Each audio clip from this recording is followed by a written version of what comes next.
kanilang embassy na mismo, yung spokesperson nila sa Maynila ang nagsasabi, tinotorture. So kinakailangan yung positive obligation ng gobyerno na imbestigahan. Alam niyo po, hindi ko alam ang ebidensya. Siguro nga, siya ay espiya. Pero kung ang dahilan ay sinabi lamang ni Secretary Gibo na lahat ng Chino sa batas ng China ay espiya ng China, hindi po yan po pwede maging dahilan sa conviction dito sa Pilipinas. Bakit po? Naku, panahon pa ng pangalawang pandaigdigan digmaan, yung Yamashita case.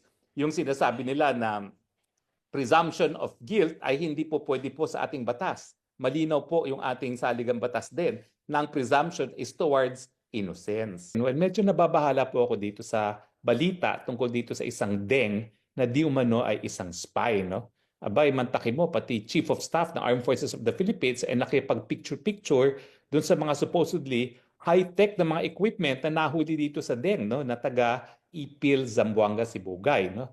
Pero nang tinignan ng mga nakakalaman kung ano yung mga equipment na yon, ito pala yung mga equipment na readily available sa Lazada, sa Shopee at sa Raon, no? At ito daw ay mga equipment na ginagamit sa road surveying kasi yun ang trabaho nitong Chino na ito, no?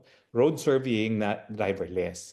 Pero anyway, kung totoong espiya siya, siguro may ebidensya naman ng gobyerno. Ang dapat gawin ng gobyerno ay sampahan ng kaso, no? At wag iwagayway na para siyang kriminal. Alam niyo, nababahala ako dito kasi bago siya naakusa, itong si Deng na bilang isang espiya, nagdeklara itong si Secretary of National Defense, Gibo Teodoro, naku, bar top notcher pa naman, na sa batas daw ng China, lahat ng nasyonal ng China ay espiya ng bansa nila. Ano ibig sabihin mo? Talaga yung mahigit na 1 bilyong mga Chino, lahat sila espiya at lahat sila po pwedeng masampahan for espionage sa batas ng Pilipinas. Hindi naman po ata tama yun. Hindi po pwede na dahil ikaw ay isang citizen ng China, automatic spy ka na at criminal ka na sa Pilipinas. No? Siyempre po, meron tayong una-una presumption of innocence. At meron po tayong batas na nagsasabi, no, na kapag dinitina ang isang tao dahil sa posibleng paglabag sa ating batas, meron lamang 36 hours ang ating mga otoridad para sampahan ng kaso sa korte. Bakit? Kasi kung bailable naman yung kasong yan, talaga napaka-importante kasi ng karapatan ng kalayaan at hindi dapat makulong isang tao ng indefinitely, no? Kaya hanggang 36 hours lang binibigay sa mga otoridad para sampahan ng kaso sa korte, no, ang isang tao. At kung nasampa na kasi sa kaso yan, po pwedeng mag-bail dahil ganyan nga po kaimportante ang karapatan ng kalayaan. Kaya nga po ako, hindi ako nagpapakulong dyan sa Quad Committee na yan. No? Dahil pwede ba naman yun, ako naninindigan para sa karapatan ng tao ng iba, tapos hahayaan ko na lang mga Quad Committee members na yan na labagyan ng aking karapatan para magkaroon ng kalayaan. No? So ang nakapagtataka is ganito. Kung siya talaga ay espiya at hindi ko naman alam talaga kung anong ebidensya na hawak ng otoridad, dapat sampahan siya ng kaso ng espionage. Kasi yan naman po ay may parusa sa ating revised penal code, no? At yun nga po, no, kung talagang espiya yan, kapag sinampahan, meron 36 hours lamang na ang otoridad para sampahan siya. Now, ano pa yung mga nakakabahalang mga bagay, no? Well, nagpa-interview po sa Pandesal Forum, no, ni Mr. Wilson Flores, yung misis na Pilipina nitong si Deng, at ang sabi niya, tinotorture daw yung kanyang asawa.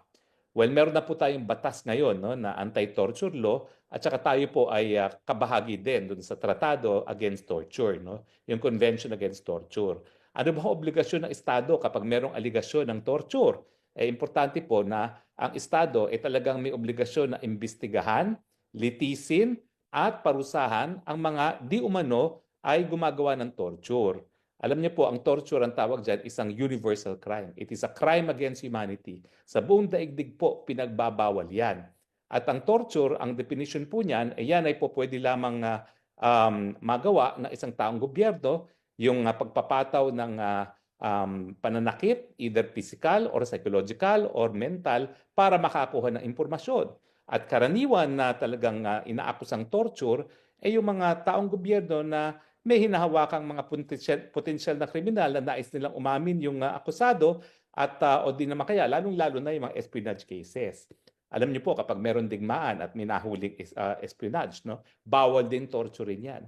So sa akin, ngayong meron ng impormasyon ang misis nitong si Deng na tinorture, meron na tayong positive obligation na imbestigahan kung talagang merong torture. At alam niyo naman ang torture, nag-iiwan yan ng ebidensya sa katawan ng tao. No? So kinakailangan, unang-una, magkaroon talaga ng medical investigation sa katawan itong si Deng para malaman kung siya'y tinotorture. Now, pangatlong concern ko, alam niyo po sa larangan ng international law, meron po tayong tinatawag na Vienna Convention on Consular Relations. Yan po ay nagsasabi na kapag isang dayuhan ay nasampahan ng kaso sa isang dayuhang bayan, kinakailangan pagbigay alam kaagad sa consular officials, no? Nag-issue po ng statement ang Chinese spokesperson ng Philippine Embassy dito sa Manila na nagsasabi na humihingi daw sila ng karapatan para bisitahin yung kanilang national, consular visit ng kanilang national, at hindi ito pinagbigyan ng mga otoridad. Alam niyo po, yan ay paglabag na naman dun sa isang tratado na tayo'y kasapi, at hindi lang po ito tratado, no? Ito po ay talagang kinikilala ng lahat ng bansa sa buong daigdig. So maski yung mga hindi kasapi dito sa tratadong ito, sakop din sila dahil ito po ay customary international law. Alam niyo ba hong epekto kapag pinagkait ang consular visit? O hindi lang yung pinagkait ang consular visit, kapag hindi binigyan ng notisiya yung consul officials ng isang dayuhan na merong kaso yung kanilang nasyonal. Abay, nagkaroon po ng desisyon ang International Court of Justice. At ang sabi po ng International Court of Justice, yung mga Mexicano po, ito po yung mga kaso ng Avena, yung mga Mexicano na napatunayang sila'y drug traffickers sa Amerika at pinatawan ng death penalty, hindi po pwedeng ipataw ang death penalty sa kanila dahil ang paglabag sa Vienna Convention on Consular Relations, yung obligasyon na magbigay ng notisiya doon sa bansa ng akusado, yan po ay mapapawalang bisa ang lahat ng proceedings laban sa akusado.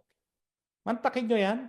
Desisyon ng International Court of Justice, desisyon ng Amerika, pinawalang bisa ng International Court of Justice dahil hindi nga nabigyan ng notice at hindi binigyan kasi ng pagkakataon na bigyan ng consular assistance including yung abogado at interpreter no, sa kanilang mga nasyonal dahil syempre yan ay Chino, baka hindi marunong mag-Ingles or hindi marunong mag-Tagalog. So kapag dinabag po itong consular convention nito, miski mapatunayan pang nagkasala itong si Deng, mapapawalang bisa po yung kanyang conviction pag ito'y dinala sa International Court of Justice. At ito po yung desisyon nga ng Avena, no? Na malinaw, bagamat itong si Avena, isang Mexican national, at marami pa po itong mga ganitong kaso. Ang kauna-unahan lang yung Avena, na sila ay napatawan ng death penalty matapos sa isang full-blown trial sa Amerika. At siguro naman po, alam natin na patas naman ang mga paghihiring sa Amerika, no?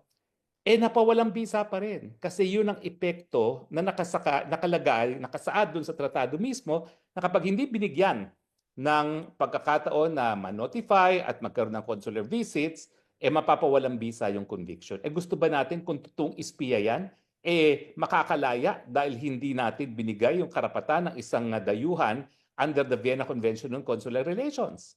Malinaw na malinaw po humihingi na ng pagkakataon ang Chinese Embassy, ang consul nila, para mabisita yung kanilang national. At yung kanilang embassy na mismo, yung spokesperson nila sa Maynila, ang nagsasabi, tinotorture. So kinakailangan yung positive obligation ng gobyerno na imbestigahan. Alam niyo po, hindi ko alam ang ebidensya. Siguro nga, siya ay espiya. Pero kung ang dahilan ay sinabi lamang ni Secretary Gibo na lahat ng Chino sa batas ng China ay espiya ng China, hindi po yan po pwedeng maging dahilan sa conviction dito sa Pilipinas. Bakit po? Naku, panahon pa ng pangalawang pandaigdigan digmaan, yung Yamashita case. Yung sinasabi nila na presumption of guilt ay hindi po pwede po sa ating batas. Malinaw po yung ating saligang batas din na ang presumption is towards innocence.